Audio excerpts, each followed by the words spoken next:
ایران، امریکہ، اسرائیل، یہ دنیا میں ابھی سب کی زبانوں پر چل رہے جنگ کے حالات ہیں۔ اس دوران میں نے حدیث یہ پڑھا کہ دجال کے ظاہر ہونے کا وقت جو ہے وہ اللہ بہتر جانے، لیکن جو جگہ ہے نبی پاک صلی اللہ علیہ وسلم نے فرمایا وہ بھی ایران کی طرف سے ہی ظاہر ہوگا۔ دجال کے ظاہر ہونے کی جگہ جو بتائی گئی وہ مشرق کی طرف سے ظاہر ہوگا۔ ایران کا ایک شہر ہے اصفہان۔ نبی پاک صلی اللہ تعالی علیہ وسلم فرماتے ہیں یتبع الدجال من اصفہان 70,000۔ حضور فرماتے ہیں اصفہان شہر سے 70,000 یہودی دجال کی فوج میں شامل ہوں گے۔ اب یہ اصفہان کہاں ہے؟ اصفہان تو یہ ایران کا شہر ہے۔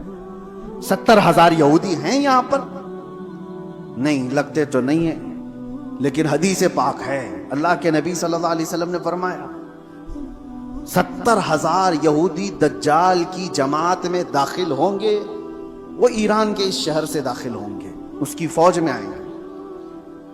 ہو سکتا ہے لوگ میرے اس بیان کو یوں کہہ رہے ہوں کہ یہ ایران کے خلاف بول رہے ہوں۔ میرے عزیزو، آج جن حالات اور جو کیفیت کو ہم دیکھ رہے ہیں، ہم مظلوموں کے ساتھ کھڑے، ظالم کے ساتھ کبھی نہیں کھڑے ہوں گے۔ اسلام کی خاصیت ہے یہ، ظالم کے ساتھ کبھی نہیں کھڑے ہوں گے۔ ظالم امریکہ ہے، ظالم اسرائیل کے یہودی ہیں، پوری دنیا کو انہوں نے ظلم کی چکی میں پیسا ہے۔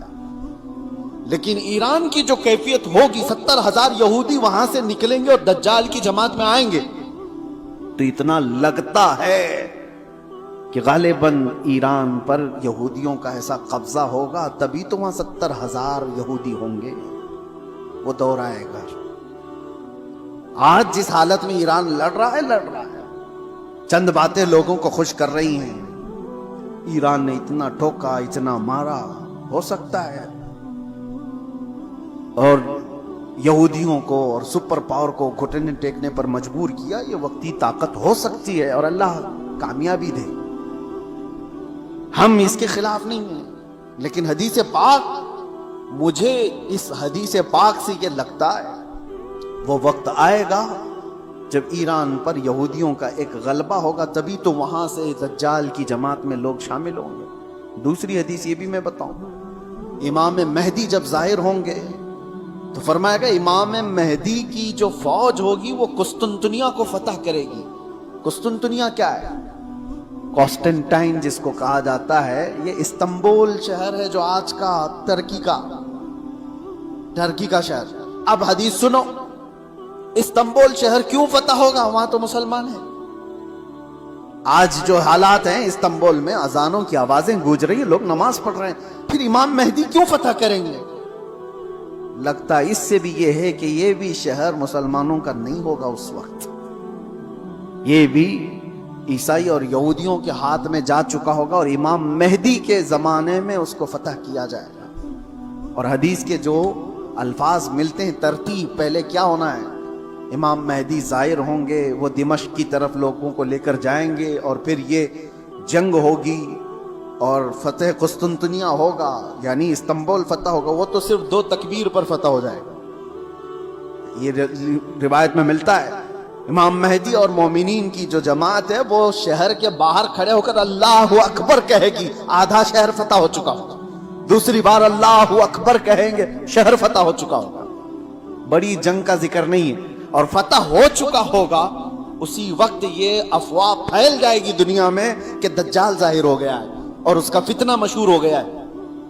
تو امام مہدی کے ساتھ جو لوگ ہوں گے وہ دجال کے مقابل میں وہیں سے نکلیں گے۔ تو امام مہدی کے متعلق جو بات ہے، ابھی جو میں نے کہا قسطنطنیہ، یہ بھی استنبول شہر اس وقت شاید ہم مسلمانوں کے ہاتھ میں نہیں ہوگا، تبھی تو فتح ہوگا۔ اور تیسری ایک خاص بات، جو بات میں نے چھیڑا تھا، حضور فرماتے ہیں جو مجاہدین اس اخیر زمانے کی جنگ میں شریک ہونے والے ہیں، حضور فرماتے ہیں اللہ نے ان پر آگ کو حرام فرما دیا۔ روئے زمین کے بہترین لوگ ہوں گے جو امام مہدی کی فوج میں شامل ہو کر مقابلہ کر رہے ہوں گے دجال سے، لیکن ساتھ میں حضور فرماتے ہیں, اب سنیے توجہ, جس جملے پر مجھے بہت زیادہ تعجب ہے, فرماتے ہیں حضور کہ میں یہیں سے ان کے گھوڑوں کے رنگ کو بھی دیکھ رہا ہوں. نبی پاک صلی اللہ تعالی علیہ وسلم مخبر صادق ہیں, وہ غیب کی خبر جانتے ہیں, بعد کے حالات دیکھ رہے ہیں, اللہ نے ان کو علم عطا کیا, یہ سب اپنی جگہ پر, یہ ہمارا عقیدہ ہے. لیکن اس جملے پر توجہ کرے, کیا اس زمانے کی فوج گھوڑے پر بیٹھی ہوگی؟ حضور فرمانے میں ان کے گھوڑوں کا رنگ دیکھ رہا ہوں. تو اسی حدیث سے مجھے یہ کہنا پڑا, شاید دنیا جہاں سے شروع ہوئی تھی وہیں سے واپس آ جائے گی. دور ایسا آ جائے گا کہ جہاں سے دنیا شروع ہوئی تھی وہ گھوڑ سواری تھی, سواریاں تھیں, لڑائی کے دور بھی تلواروں کے تھے, نیزے اور بھالے کے تھے, میزائل اور یہ سارے جیٹ طیارے نہیں تھے. اسی لیے ایک مشہور سائنسدان آئنسٹائن کی بات میں کوئی اپنے حوالے کے لیے یا میری تائید کے لیے نقل نہیں کر رہا ہوں, لیکن مشہور ہے زمانے میں. اس نے کہا تھا تھرڈ ورلڈ وار کیسے ہوگی یہ مجھے پتا نہیں, لیکن فورتھ ورلڈ وار ہوگی تو لکڑیوں سے لڑی جائے گی. تو اس سے پوچھا گیا ایسا کیوں؟ کہا تھرڈ ورلڈ وار میں دنیا اتنی تباہ کر دیں گے یہ لوگ نیوکلیئر پاور سے کہ کچھ بچا ہی نہیں ہوگا, اور بعد میں جو لوگ بچے ہوں گے وہ لکڑیوں سے لڑیں گے. یہ اس کے اپنے پریڈکشن ہو سکتے ہیں, میں اپنی تائید میں نہیں کہہ رہا ہوں, لیکن حدیث پاک حضور پاک صلی اللہ تعالی علیہ وسلم فرماتے ہیں. اور یہ ایک حدیث یہ بھی ہے کہ دجال جس گدھے پر سوار ہوگا وہ بھی حدیث میں اس کا ذکر ہے کہ وہ 1 میل تک 1 قدم رکھے گا, اور اس کی بھی سواری کا ذکر ہے. اب وہ کون سی سواری ہے اس کا ذکر آیا ہے حدیثوں میں. تو ہم حدیث کے ظاہری معنی کو بھی دیکھتے ہیں, اور ہو سکتا ہے اس کا باطنی کوئی اور معنی ہو, لیکن جب تک حدیث ظاہر میں سمجھ میں آتی ہے اسی پر ہم عمل کرتے ہیں. آخر زمانہ شاید ویسا آنے والا ہو. اسی لیے میرے عزیزوں, بہت ترقی پر جو آج عروج پر لوگ ناز کرتے ہیں, شاید دنیا ان کو پٹخ دے گی, دنیا ان کو واپس ان کے نشے کے غرور کو مٹی میں ملا کر رکھ دے گی. آج جن کے پاس پیٹروٹ میزائل ہیں, جن کے پاس چاند میں جانے کی صلاحیت, جن کے پاس مرین پنڈبیاں ایسی کہ سمندروں کو چیر کر کے نکلنے والی سارے ہتھیار سب کچھ تھا ان کے پاس, لیکن جس دن یہ ساری ٹیکنالوجی مار دی جائے گی, ختم کر دی جائے گی, یہ کسی اور کے ذریعے سے نہیں, تم آپس میں مار لو گے ایک دوسرے کو. تم نے بھی ہتھیار بنائے, ہم نے بھی ہتھیار بنائے, دونوں مار لیں گے, ایک دوسرے کو ختم کر دیں گے. پھر جینے کا سلیقہ وہی ہوگا جو انسانوں کے ابتدائی زمانے میں تھا. انسان دنیا میں جس طرح سے بغیر لباس کے سادہ سا آیا تھا, اسی انداز سے پھر جینے کا طریقہ سیکھ لے گا, اور دنیا وہیں پر آ جائے گی. اور ایک حدیث حضور پاک صلی اللہ تعالی علیہ وسلم نے آخری وقت کے متعلق جو فرمایا کہ قیامت جب آئے گی تو کیا حالت ہوگی اس وقت, اور حضور نے فرمایا صرف شریر لوگوں پر, کفار و مشرکین پر قیامت آئے گی, ایمان والے ختم ہو چکے ہوں گے, حتیٰ کہ کعبہ شریف بھی جلا دیا جا چکا ہو. حدیث پاک میں ملتا ہے کعبہ کو ختم کرنے والا ایک حبشی شخص آئے گا, قرآن اٹھا لیا جائے گا روئے زمین سے. ایمان والے پوری دنیا پر نہیں ہوں گے جب قیامت آئے گی, اور قیامت آنے کے وقت, عین وقت جو سور پھونکا جائے گا, اس وقت لوگ کیا کر رہے ہوں گے؟ اس وقت حضور فرماتے ہیں کہ سب اپنے اپنے کاموں میں مشغول ہوں گے. کوئی کھیتی باڑی کر رہا ہوگا, ہل چلا رہا ہوگا, کوئی کپڑا کاٹ رہا ہوگا, اور وہ وہیں سے اپنی کینچی پھینک دے گا, ہل چلا رہا ہوگا وہی پھینک دے گا, وہ آواز سنتے ہی, یہاں تک کہ حاملہ عورت کے پیٹ سے بچہ نکل جائے گا. اس آواز کی دہشت سے دودھ پلانے والی ماں اپنے بچے کو پھینک دے گی. یہ جو احادیث میں ہے, وہاں پر بھی دنیا کی بڑی ترقیات کا ذکر نہیں ہے. یہ نہیں ہے کہ بہت ہائی فائی انٹرنیٹ میں آدمی بیٹھا ہوگا یا مشینیں چلا رہا ہوگا.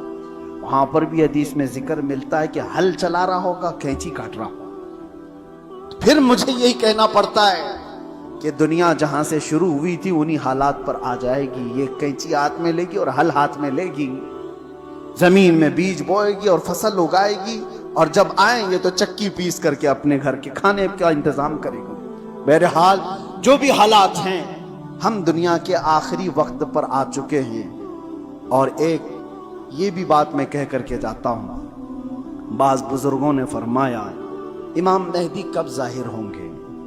تو اس کے متعلق بزرگوں نے فرمایا جب سارے مومنین دعا کرنے لگ جائیں کہ اے اللہ امام مہدی کو ظاہر فرما دے، تو اللہ تبارک و تعالی قریب ہے کہ ان کو ظاہر فرمائے گا. لیکن آج کی سچویشن یہ ہے، میں دیکھتا ہوں ہم ساری دعائیں کرتے ہیں، کیا مومنین کی عام جماعتیں امام مہدی کے ظاہر ہونے کی دعا کرتے ہیں؟ کہ یہ دعا کا بھی رواج عام ہو جائے کہ اللہ امام مہدی کو ظاہر فرما دے. جب یہ دعا کثرت سے ہونے لگی کہ وہ آ جائیں گے امام مہدی کے ظاہر ہونے کی. اور دوسری حدیث یہ بھی ہے، یذہل الناس، حضور فرماتے ہیں ان ذکر الدجال، دجال کا ذکر کرنا لوگ چھوڑ چکے ہوں گے، علماء ممبروں سے بیان کرنا ختم کر چکے ہوں گے، تب دجال آئے گا. جب تک دجال کے بارے میں اویئرنس ہوگا لوگوں کے درمیان، دجال نہیں آئے گا. لوگ بیان کرنا چھوڑ چکے ہوں گے اور اس کا ذکر کرنا ترک کر چکے ہوں گے. یہ دونوں چیزیں ہمارے اندر آنے نہ پائیں. اللہ تبارک و تعالی ہم سب کو آخری زمانے کی فتنوں سے محفوظ